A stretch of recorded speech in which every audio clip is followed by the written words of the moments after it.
السلام عليكم ورحمة الله.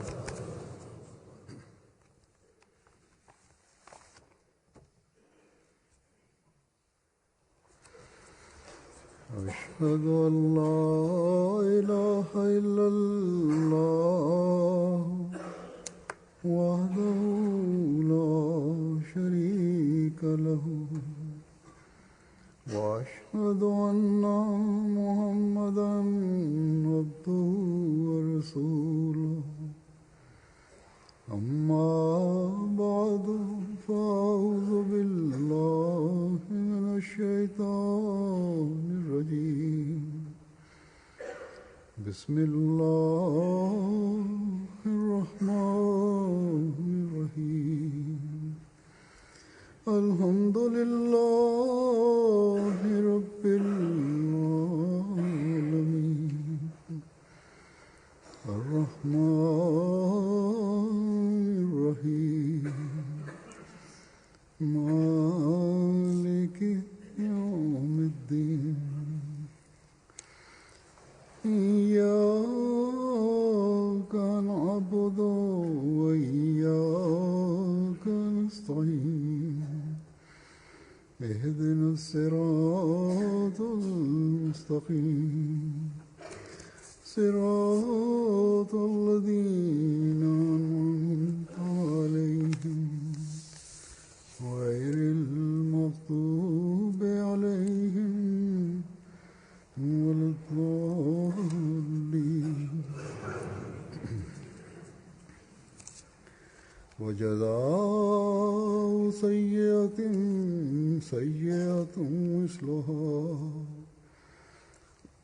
فمن عفا وأصلح فأجره على الله إنه لا يحب الظالمين.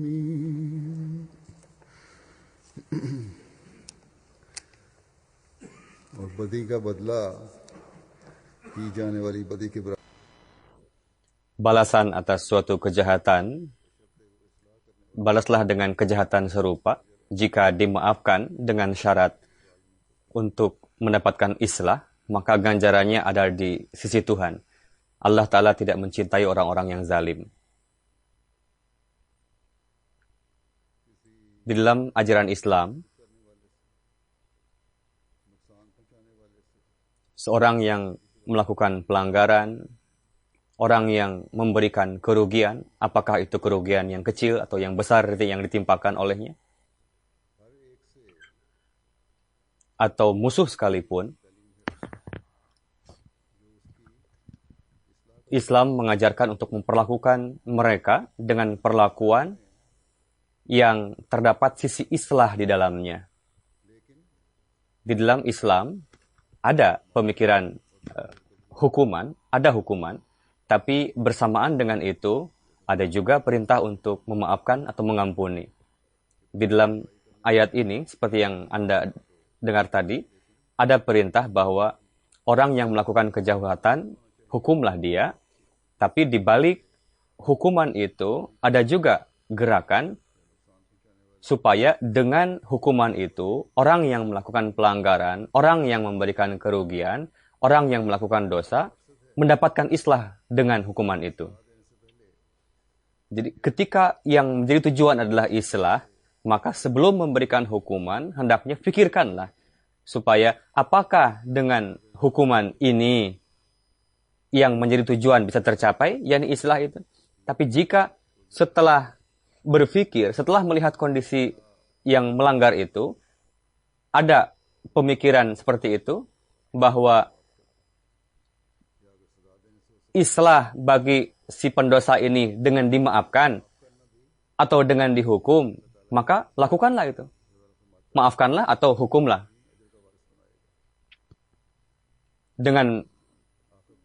Maka dengan memaafkan juga dalam kondisi yang sesuai, Allah Ta'ala akan memberikan ganjaran yang terbaik.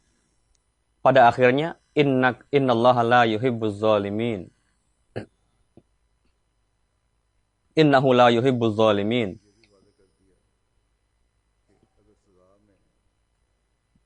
Allah Ta'ala mempertegas bahwa jika di dalam hukuman itu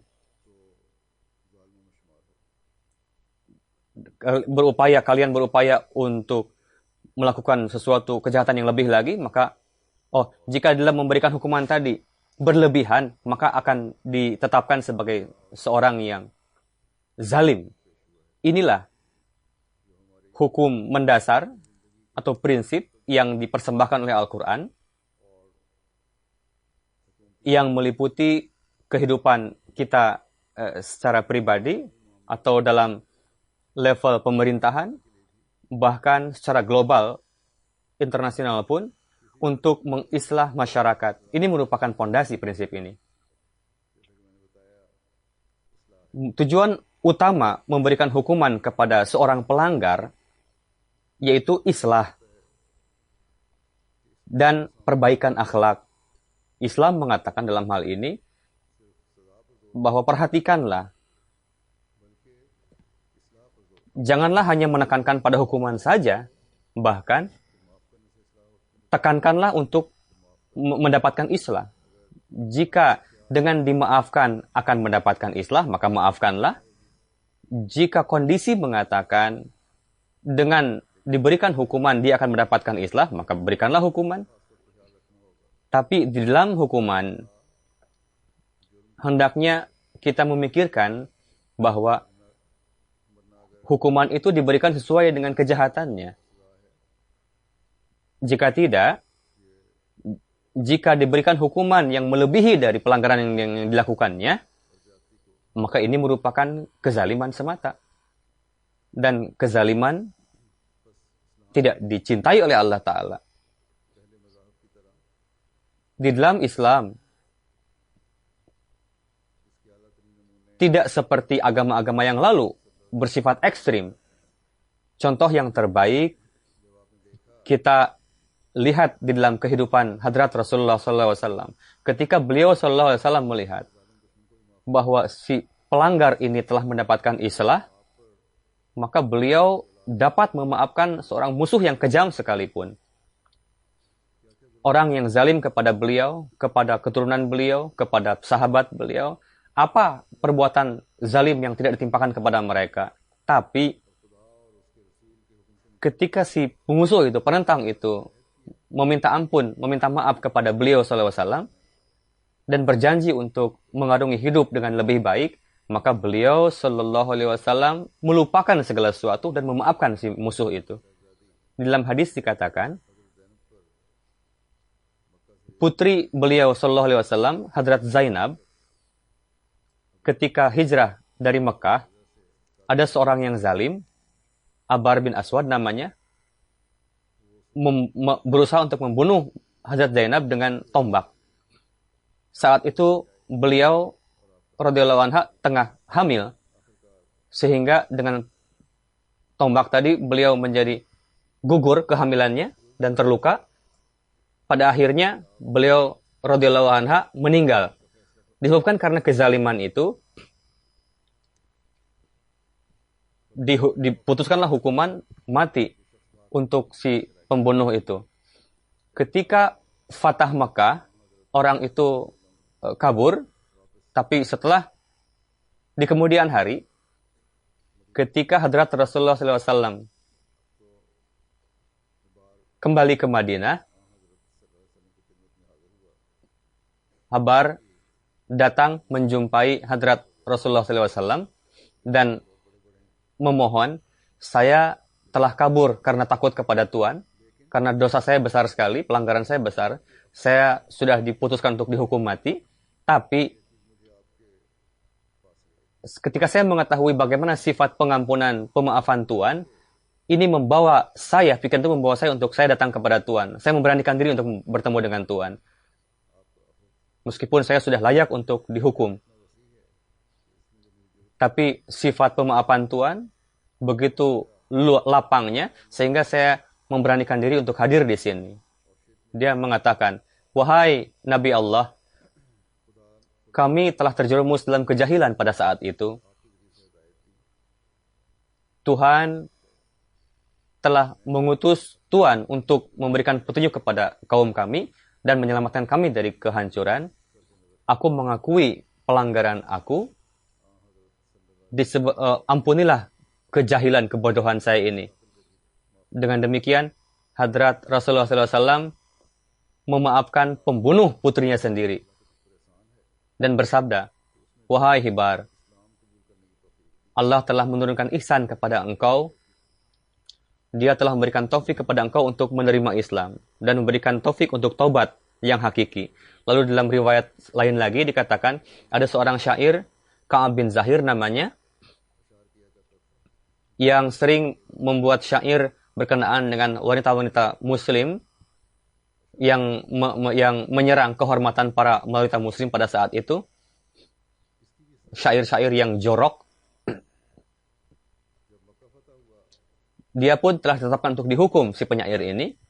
Ketika terjadi Fatah Mekah, saudara Ka'ab menulis kepada dia bahwa Mekah sudah dikuasai, lebih baik kamu bertemu minta maaf kepada Rasulullah SAW. Lalu dia datang ke Madinah, Ka'ab ini, dan tinggal di tempat yang dia kenal. Lalu setelah salat subuh, dia melakukan salat subuh dengan Rasulullah SAW berjamaah. Lalu tanpa memperkenalkan diri, dia mengatakan, "Wahai Rasulullah, Ka'ab bin Zahir datang dengan perasaan taubat dan ingin meminta maaf kepada Tuhan. Jika diizinkan, maka saya akan membawa Ka'ab ini ke hadapan Tuhan." Karena beliau SAW tidak mengenal Ka'ab itu siapa, yang mana orangnya.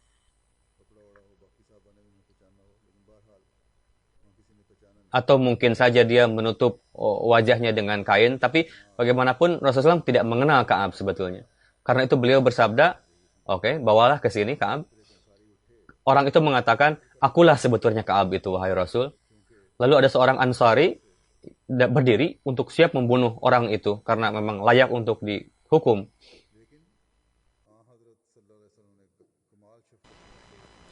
Tapi Hadrat Rasulullah SAW bagaimana menganugerahkan rasa kasih yang luar biasa.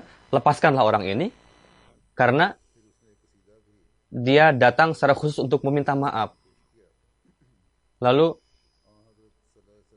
dia menulis sebuah kasidah ke hadapan Rasulullah SAW, dan Hadrat Rasulullah SAW memberikan hadiah cadar yang indah sekali kepada Ka'ab ini. Jadi inilah musuh yang sudah layak untuk mendapatkan hukuman, datang ke hadapan Rasulullah SAW untuk meminta maaf. Tidak hanya datang saja, bahkan mendapatkan hadiah dari Rasulullah SAW. Jadi bahkan banyak sekali peristiwa-peristiwa di dalam kehidupan Rasulullah SAW yang semisal seperti itu. Ketika beliau SAW mengampuni musuh-musuh beliau, memaafkan musuh-musuh para kerabat beliau juga, atau memaafkan orang-orang yang menentang Islam juga. Tapi di mana kondisinya memerlukan adanya hukuman, beliau pun memberikan hukuman. Jadi tujuan utama memperhatikan pentingnya hal ini adalah bagaimana supaya tercipta islah, bukanlah untuk balas dendam hukuman ini. Hadrat Masih Maud alaihissalam di dalam surah Asy-Syura tadi ayat ke-41, di dalam buku-buku beliau telah menjelaskan cukup detail. Lebih kurang dalam 13 buku beliau nampak referensi mengenai ayat ini, dan di dalamnya di dalam 21 atau 22 tempat beliau menyampaikan berkenaan dengan ayat ini. Begitu juga dalam acara-acara beliau sering bersabda berkenaan hal ini. Dalam buku Filsafat Ajaran Islam, beliau menjelaskan mengenai falsafah hukuman. Beliau bersabda di dalamnya, balasan bagi suatu kejahatan seimbang dengan kejahatan serupa, sesuai dengan ayat itu. Tapi orang yang mengampuni dosa, kejahatan, dan dengan niat supaya mendapatkan islah, tidak ada syarat lain, dan sesuai dengan kondisi situasinya, maka dia akan mendapatkan ganjaran. Yakni orang yang memaafkan akan mendapatkan ganjaran dari Allah Ta'ala. Bersabda, dari ayat ini jelaslah bahwa ajaran Quran tidaklah mengatakan untuk mengampuni dalam berbagai kondisi atau situasi waktu. Terkadang diperlukan juga untuk menghukum. Dan tidak juga mengatakan untuk tidak menghukum orang-orang yang jahat, yang zalim. Ayat ini mengatakan apakah kondisi waktunya itu layak untuk dihukum atau dimaafkan. Jadi, apapun perlakuan yang lebih baik untuk diberikan kondisinya, maka berikanlah itu. Terkadang, seorang pelanggar dengan dimaafkan bisa mendapatkan tobat atau islah, atau dengan dimaafkan dia akan lebih menjadi-jadi lagi kejahatannya. Jadi janganlah seperti orang yang buta dengan terbiasa untuk selalu mengampuni tanpa melihat kita hanya mengampuni saja. Melainkan renungkanlah perintah itu di mana sisi islah harus kita perhatikan. Dan perhatikanlah dengan seksama bahwa kebaikan yang hakiki ini ada di dalam yang mana? Apakah di dalam memaafkan atau dengan menghukum? Jadi, sesuatu yang sesuai dengan kondisi atau waktu, situasi, itulah yang harus dilakukan. Dengan melihat pribadi-pribadi manusia, jelaslah bahwa terkadang orang-orang sedemikian rupa dengki, memiliki kedengkian, sampai turun-menurun, dia terus dengki kepada keturunan seseorang. Lalu ada juga orang yang selalu memaafkan tanpa melihat kondisi waktu. Terkadang sedemikian rupa selalu mengampuni sehingga sangat memalukan sikap mereka itu. Bagaimana mereka terus memaafkan yang bertentangan dengan kecintaan. Bahkan dia memberikan noda pada akhlak yang baik. Jadi sifat pemaafan yang seperti itu justru sehingga orang-orang mengatakan tobat-tobat. Jadi dalam setiap akhlak diberikan syarat, waktu, dan kondisi. Bukanlah yang tanpa itu. Jadi inilah hal yang paling mendasar di dalam falsafah hukuman dalam Islam, yakni apa kebaikan yang ada di dalamnya. Ini yang harus kita cari. Dan yang menjadi tujuan utama adalah islah. Terkadang dengan dimaafkan akan menjadi kebaikan. Dia mendapatkan islah. Tapi terkadang dengan dimaafkan justru akan menimbulkan keburukan. Orang yang melakukan pelanggaran, dia akan malah menjadi-jadi, lebih berani lagi untuk melakukan pelanggaran. Jika dimaafkan, ada juga. Begitu juga dengan memberikan hukuman, terkadang bisa menjadi kebaikan bagi seorang. Jadi, ini pun merupakan suatu kebaikan bagi orang tersebut. Karena dengan hukuman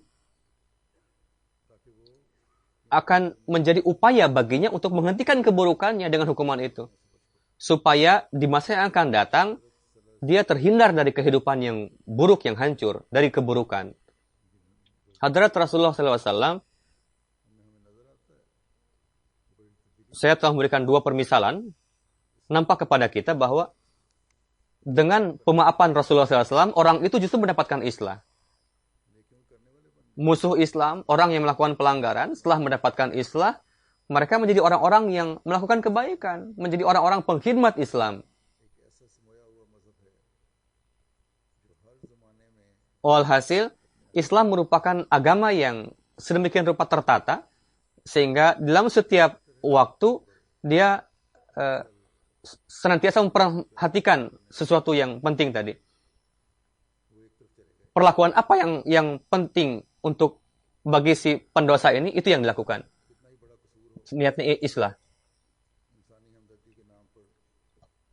Sekarang itu justru malah ekstrim terhadap suatu arah saja.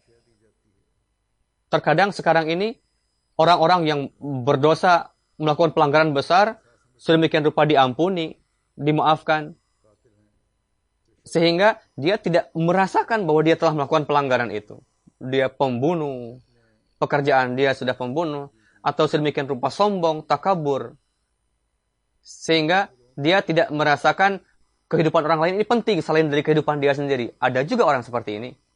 Dan orang-orang seperti itu sebetulnya memang harus dibunuh, kecuali jika si pewarisnya memaafkan peristiwa. Tapi dalam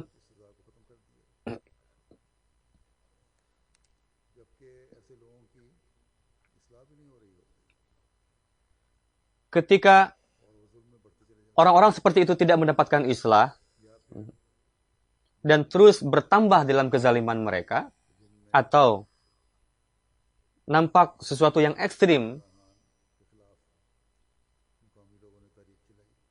di mana para pemuka negara-negara Islam, orang-orang mulai melakukan demo-demo untuk melengsarkan para pemuka ini, atau mereka melemparkan ke pengadilan supaya mendapatkan hukuman para pemuka-pemuka ini.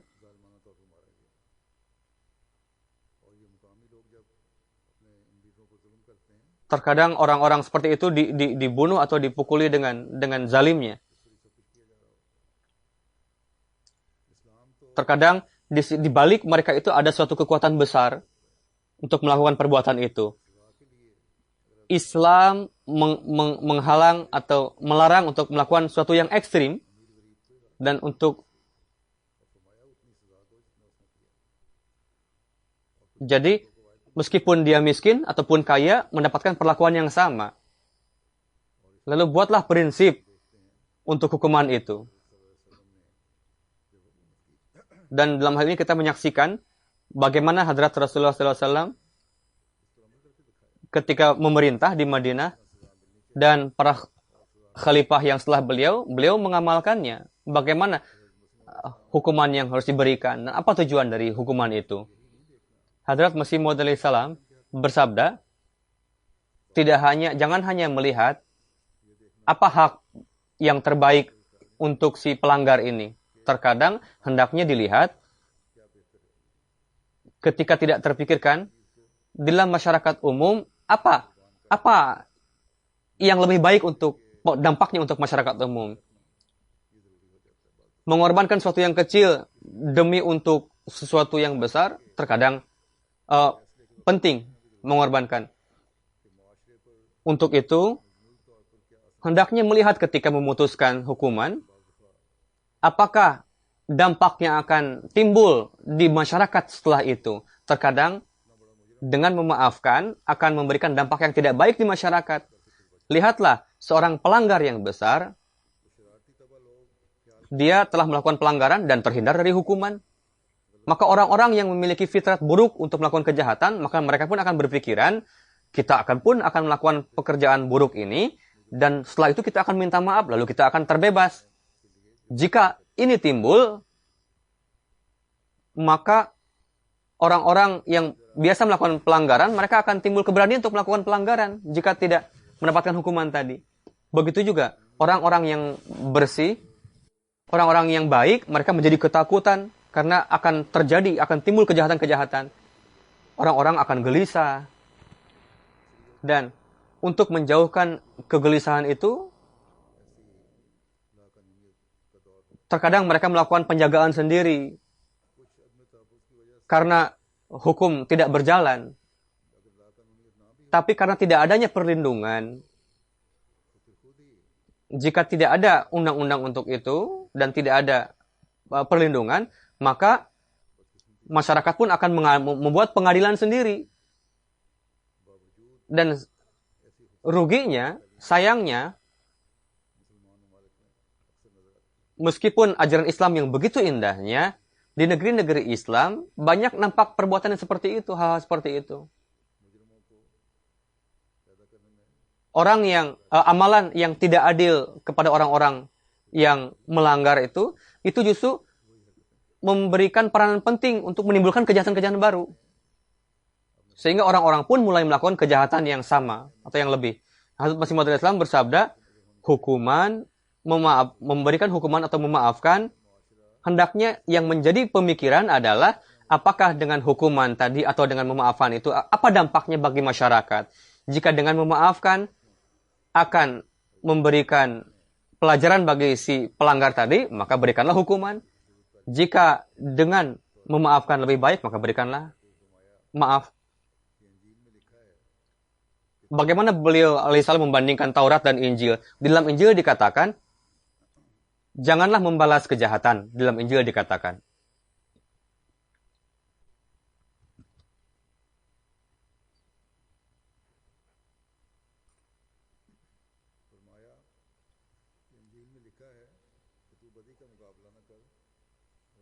Di dalam Injil tertulis bahwa janganlah membalas kejahatan. Ajaran Injil ini telah berarah kepada sesuatu yang ekstrim.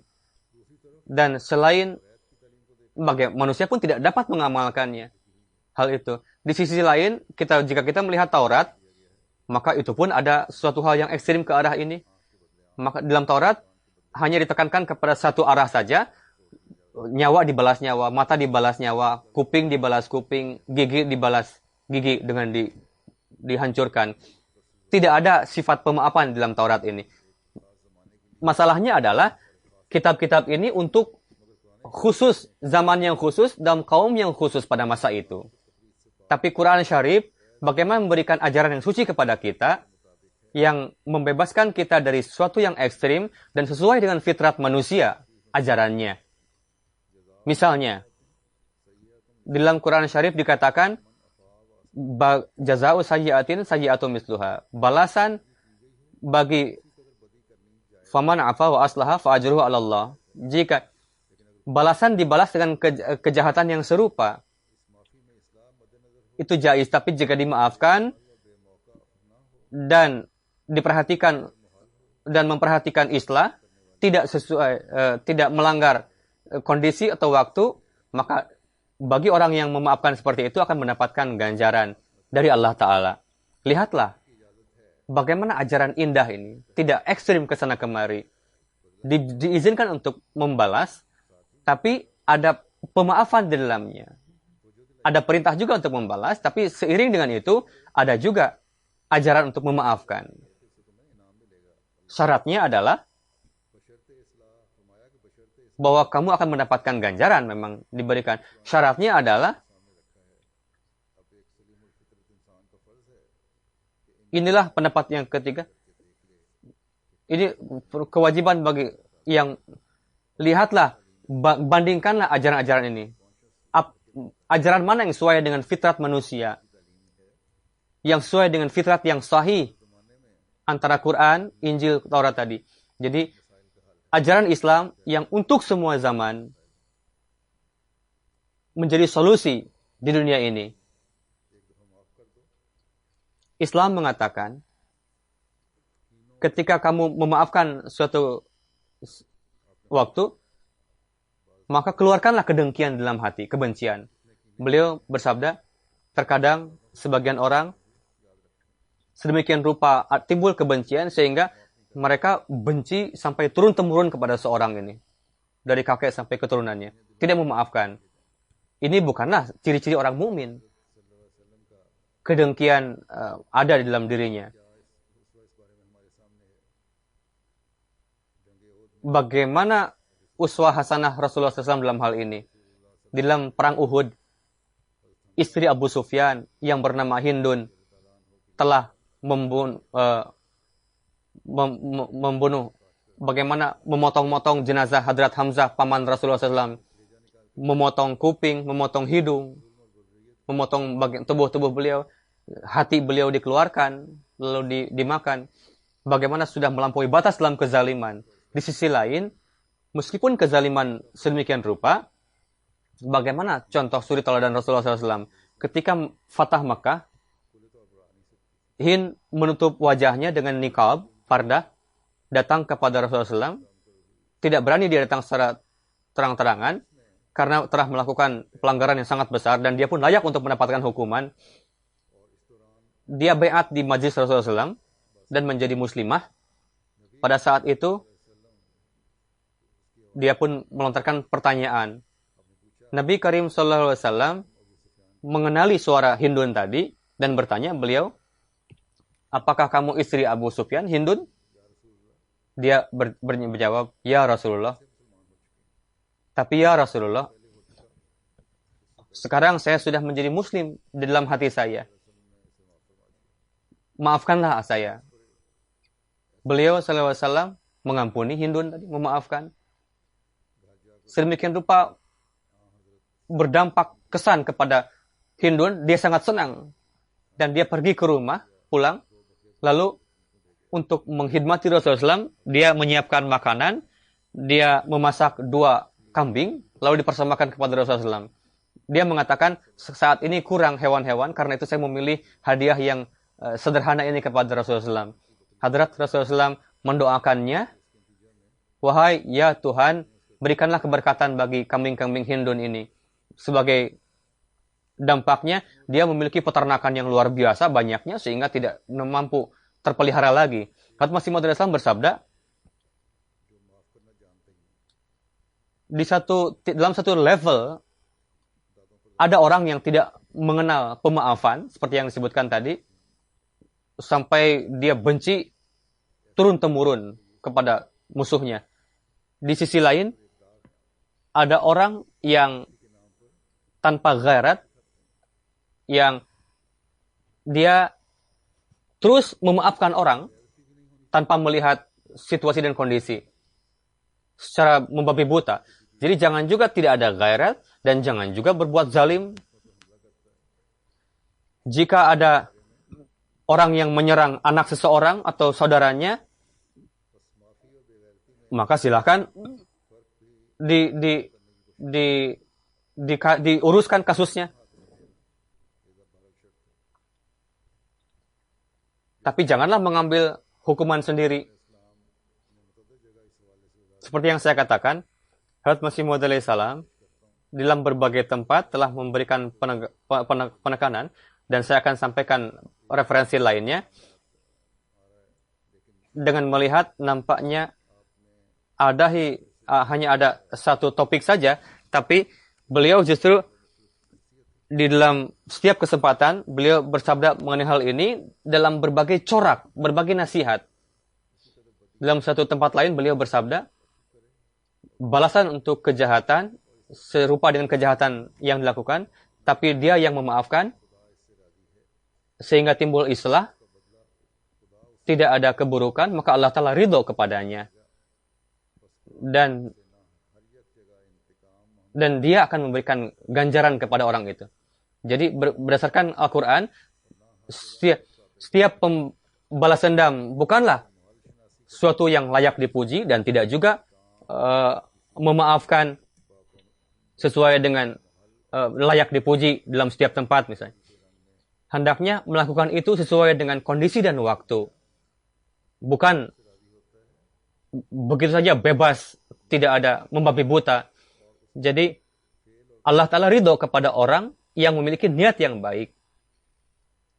Dan yang menjadi tujuan dari amalnya adalah islah. Allah Ta'ala akan ridho kepada orang seperti itu. Dengan memaafkan orang yang membabi buta tadi, Tuhan tidak ridho. Dan tidak juga ridho kepada orang yang selalu balas dendam. Jadi kedua perkara ini hendaknya diperhatikan. Jangan juga kita tanpa rasa ghairat terus kita bersikap lembut, halus, tidak memaafkan terus. Allah Ta'ala pun tidak ridho. Dan Allah Ta'ala pun tidak ridho kepada orang yang selalu balas dendam, memberikan hukuman. Memperhatikan dua batasan ini, kita berikan hukuman atau mengampuni, memaafkan. Berkenaan dengan hal itu, para pengurus dalam jemaat ini pun dan nizam hendaknya memperhatikan hal ini. Pada umumnya ini selalu diperhatikan. Terkadang untuk menghukum seseorang diputuskan atau diberikan rekomendasi. Saya tidak mengatakan bahwa ini didasari atas balas dendam. Tapi terkadang dalam setiap kasus orang yang merekomendasikan, ada kecenderungan orang-orang yang menghukum ini kepada kekerasan. Terkadang lebih dari yang dibutuhkan hukuman atau kelembutan tadi, pemaafan tadi. Sehingga timbul kerusakan dalam jemaat, dalam nizam. Tidak juga menghukum berlebihan benar, tidak juga memaafkan senantiasa dibenarkan. Yang terpenting adalah bagaimana untuk meraih keridhaan Allah Ta'ala. Jika ini bisa didapatkan ketika yang menjadi tujuan itu adalah islah. Untuk itu,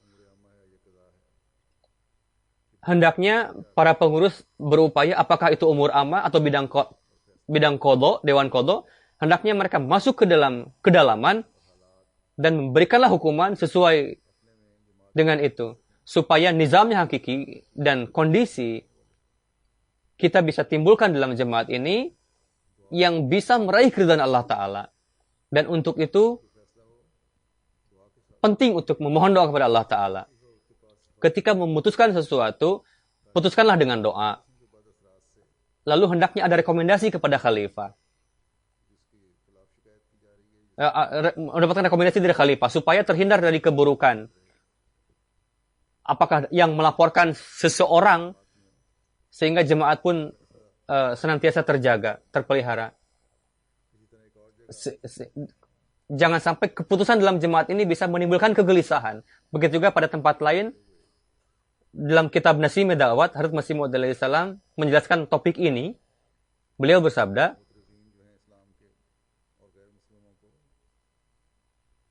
orang yang melaporkan, ini ajaran Islam yang indah. Beliau menjelaskan secara detail. Ini merupakan ajaran yang indah Islam ini yang tidak dimiliki oleh agama-agama lain. Jika ada orang yang menyakiti engkau atau memukul mata kita, maka balaslah dengan kejahatan yang sama. Tapi jika kalian memaafkannya, sehingga bisa timbul kebaikan di dalamnya, dan bisa mendapatkan islah, misalnya kejahatan, dia menjadi tobat dari perbuatan itu di masa yang akan datang, dan mendapatkan islah, si pelanggar pun menjadi kapok, tobat, maka dengan memaafkannya adalah lebih baik. Dan dengan memaafkan itu, kita akan mendapatkan ganjaran dari Allah Ta'ala. Lihatlah, di dalam ayat ini, dua sisi itu tadi ada. Jadi untuk memaafkan dan untuk membalas, itu sesuai dengan kondisi dan waktu. Beliau bersabda, pemaafan dan pembalasan itu diperhatikan sesuai dengan kondisi dan waktu. Jadi inilah ajaran yang bijak. Sesuai dengan kondisi dan waktu. Melihat ini merupakan yang bijak. Kita melihat kita tidak senantiasa makan makanan yang sama. Bahkan kita memakan makanan sesuai dengan kondisi. Kadang makanan yang panas, kadang makanan yang dingin. Di dalam musim panas, kita mengutamakan makanan ini. Di dalam dingin pun, ini makanan pun berbeda-beda yang kita makan. Beliau bersabda, prinsip ini, prinsip yang alami ini pun sama dalam hukuman ini pun. Seperti itu. Ketika panas maupun dingin, pakaian pun menyesuaikan. Diganti-ganti. Begitu juga kondisi akhlaki kita, sesuai dengan kondisi dan waktu. Menghendaki satu perubahan. Makanan juga sesuai dengan kondisi tuntutan alam, itu pun berganti-ganti. Begitu juga pada musim panas maupun dingin, pakaian pun kita ganti-ganti. Semua hal ini sesuai dengan hukum alam. Begitu juga kondisi akhlaki kita menghendaki suatu perubahan. Berkenaan dengan pakaian, ketika musim panas, di sini di Eropa ini, mereka memakai pakaian yang telanjang, terbuka, khususnya untuk para wanita, dan untuk pada musim dingin, mereka memakai pakaian yang tertutup, memakai scarf dan pakaian yang sesuai. Tapi pakaian ini, jika umat muslimah, para perempuan wanita yang memakai hijab. Pada musim dingin, mereka memakai pakaian yang menutupi kepala, wajah, maka dinyatakan pelanggaran di negeri ini. Mereka mengatakan bahwa ini melanggar hak wanita katanya. Sampai-sampai pemerintah pun ikut campur dan mengatakan tujuannya mereka bukanlah islah sebetulnya, tapi merupakan ketidakadilan. Dalam beberapa hari yang lalu, Perdana Menteri mengatakan bahwa kami berpikir jika para perempuan di tempat-tempat umum atau yang bekerja dimanapun mereka memakai hijab, maka dia akan dipecat dari pekerjaannya, wanita-wanita ini. Ini hukum duniawi ini, peraturan duniawi ini telah ekstrim kepada satu sisi saja, yang dengannya bisa menimbulkan kefasadan, kegelisahan. Islam mengatakan, janganlah membuat peraturan, membuat keputusan yang dapat menimbulkan kegelisahan. Bahkan berikanlah keputusan yang bisa memberikan perbaikan bagi masyarakat, bagi orang-orang. Keputusan yang seperti itu Tuhan pun akan ridho. Muhammad SAW bersabda, begitu juga kondisi akhlak kita pun menghendaki perubahan sesuai dengan kondisi dan waktu. Terkadang kita memperlihatkan rub dan terkadang kita bersifat lembut, memaafkan. Ketika perlu memperlihatkan rub, perlihatkanlah rub. Jika tidak sesuai, maka tidak sesuai. Maksudnya, dalam setiap waktu, setiap kondisi, perlu dengan tadi. Jadi, yang melakukan satu perbuatan saja tanpa melihat itu, dia adalah hewan. Dia tidak bijak. Dia tidak berbudaya. Untuk melakukan sesuatu yang sesuai dengan kondisi dan waktu, beliau, Masih Maud Islam, memberikan contoh kepada kita. Perlu keseimbangan dalam makanan pun. Kita tidak makan makanan satu saja. Pada masa ini pun, pakar nutrisi makanan, mereka membuat racikan-racikan yang berbagai macam untuk para orang-orang yang sakit. Dan itu menjadi penyembuh bagi orang-orang. Sama hal seperti itu. Begitu juga sesuai dengan musim, pakaian kita. Beliau bersabda, ini hukum alam ini meliputi kondisi akhlaki juga. Dengan memaafkan saja, lembut saja, kadang bisa timbul kerusakan. Dengan menghukum terus, kadang bisa timbul kerusakan. Jadi, perlu untuk melihat kondisi dan waktu.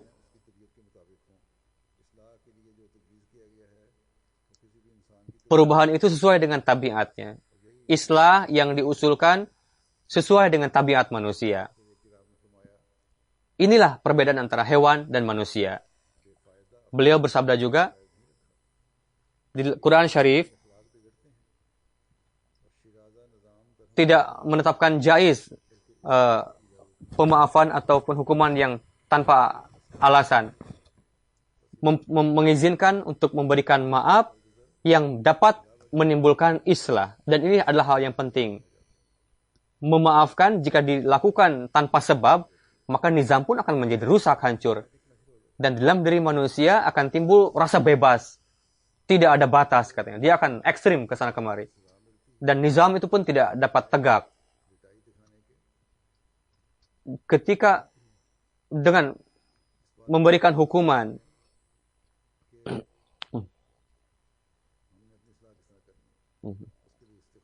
perhatikan juga bagaimana kita bisa menciptakan islah. Untuk itu perlu istighfar dan lakukanlah islah. Di dalam jemaat ini tidak memberikan hukuman dengan niat untuk balas dendam, tapi diberikanlah untuk mendapatkan islah.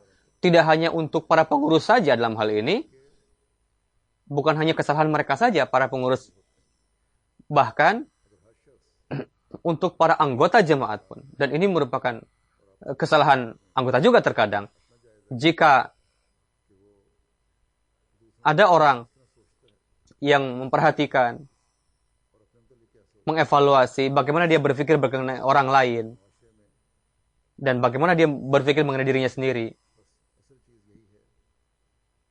Dari itu akan timbul suatu keindahan di dalam lingkungan kehidupan masyarakat kita.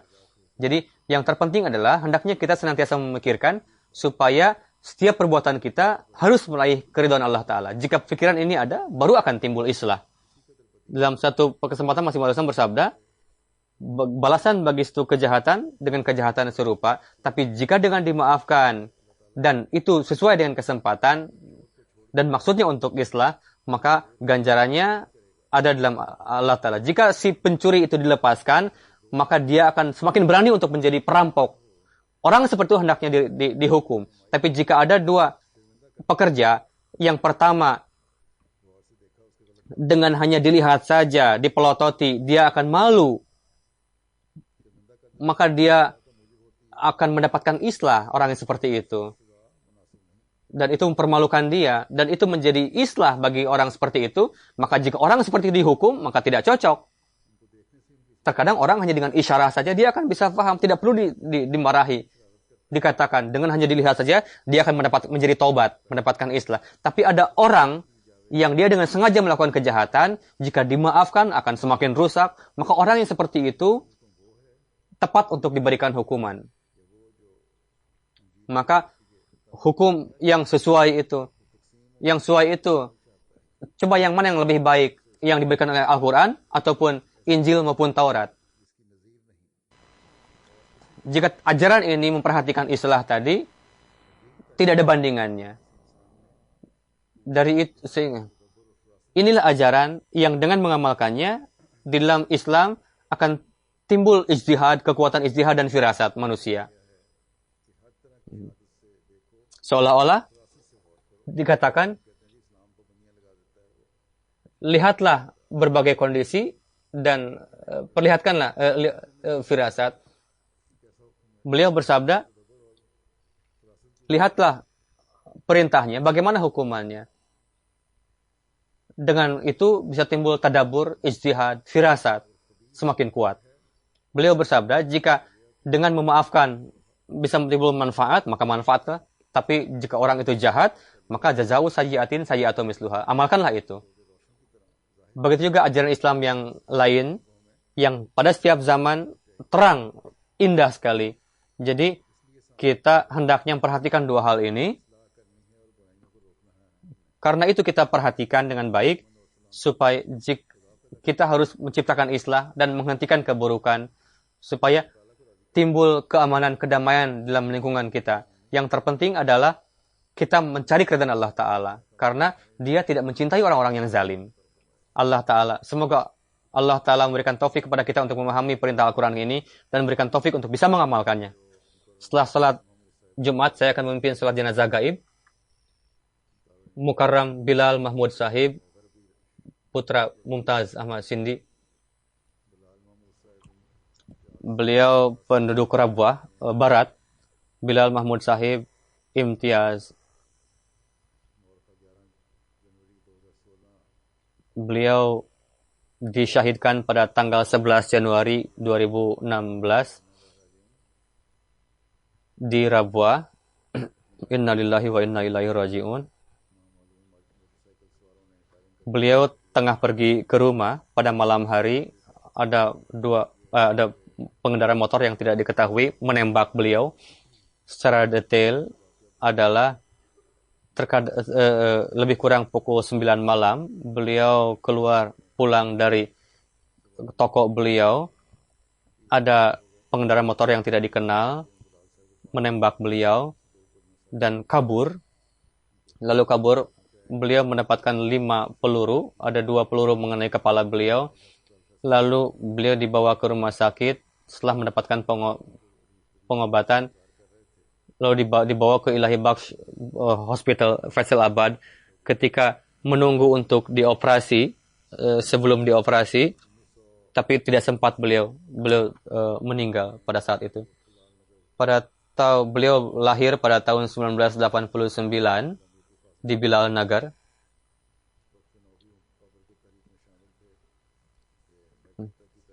Beliau adalah anggota Wakafinau. Beliau belajar sampai kelas 10. Pada tahun 2003 ayah beliau wafat. Beliau pindah ke Rabwa, keluarga beliau ini. Pada tahun 2008 beliau memperbaharui wakaf beliau dan sebagai karyawan Sadr Anjuman Ahmadiyah di Rabwa, dan beliau berkhidmat sampai wafat beliau. Beliau pada sore hari beliau pergi ke toko beliau yang kecil di pasar. Di halkah beliau mendapatkan taufik untuk berkhidmat di dalam jemaat ini. Beliau sebagai sekretaris wasiat yang terakhir itu.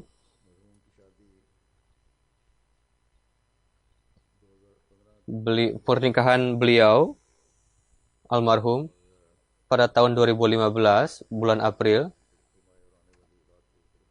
Saat ini istri beliau tengah hamil. Semoga Allah telah menganugerahkan keberkahan dan beliau sangat mukhlis dan serius, pekerja keras, itaat. Beliau sangat mencintai khilafat dan sangat hormat kepada orang lain. Beliau mencintai keluarga beliau juga sangat hormat kepada ibu beliau juga orang tua beliau. Beliau meninggalkan istri Mubashirah Bilal Sahibah dan ibu beliau. Beliau ada saudara juga.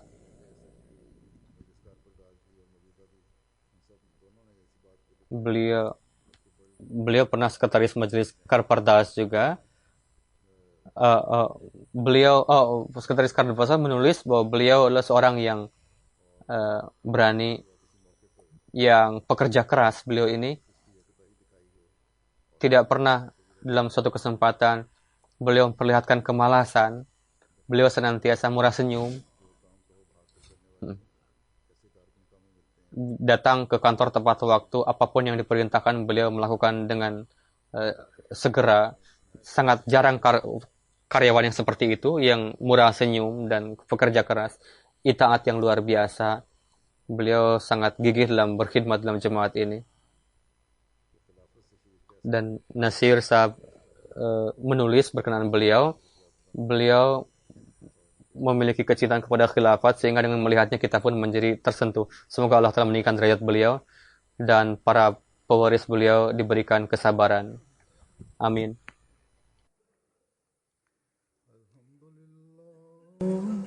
Alhamdulillah nahmaduhu wa nasta'inuhu wa nastaghfiruh wa nu'minu bihi wa natawakkalu alayh wa na'udzu billahi min shururi anfusina wa min sayyiati a'malina. من يهده الله فلا مضل له ومن يضلل فلا هادي له ونشهد أن لا إله إلا الله ونشهد أن محمدا عبده ورسوله. عباد الله رحمكم الله إن الله يأمر بالعدل والإحسان وإيتاء ذي القربى وينهى عن الفحشاء والمنكر والبغي يعظكم لعلكم تذكرون. اذكروا الله يذكركم وادعوه يستجب لكم ولذكر الله أكبر.